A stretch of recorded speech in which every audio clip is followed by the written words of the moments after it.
I would like to introduce you to a unique aspect of the sensors and actuators built into the Jade Robot.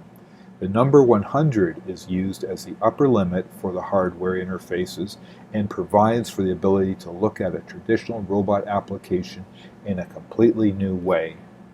When we're doing classes, we call the number 100 the Jade Robot's magic number because it defines the range of the values returned by the sensors as well as the forward and reverse speed range for the motors.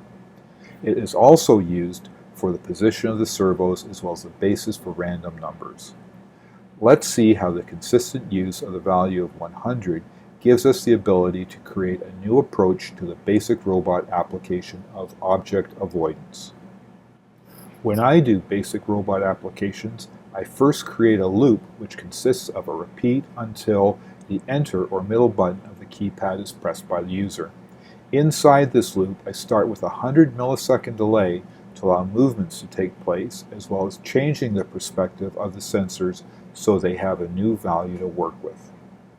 I display the sensor values that I'm going to be working with. In this case, it's the front left and front right object sensors. Finally, and I often forget this step, I put a stop instruction outside of the loop. Otherwise, the robot will keep going after I press the middle button to stop the program. A typical object avoidance program will read the object sensors and respond to a threshold being met on one of the sensors by turning away from it. This is done with an if statement that has been expanded with an else if and an else. In the first if, I test the return left sensor value to see if it's less than 50, and if it is, I turn right. In the else if, I copy the comparison and change the sensor to the front right one, and if the threshold of 50 is crossed, the robot turns left, away from the right sensor. If neither of these thresholds is met, the robot moves forwards. We can see the program running here, and notice how jerky the turns are. This is a perfectly acceptable object avoidance program, but I'd like to play around with the application and try a different approach. Now I'm going to bring in the set motor blocks and load them with the values being returned from the object sensors on the other side of the robot. This is where the magic of keeping everything consistently at 100 comes into play. When there's nothing in front of the sensor, the opposite motor will run at full speed. When there is something in front of the sensor, the motor on the other side will slow down, hopefully turning away from the object.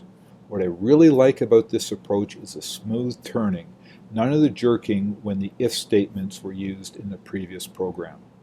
I say hopefully turn away because there is the case when something is in front of both sensors that the robot will stop dead in its tracks, just as you can see in the video. It should also be pointed out that the turns have a much larger radius because unlike the previous program, this one cannot turn the motors in reverse.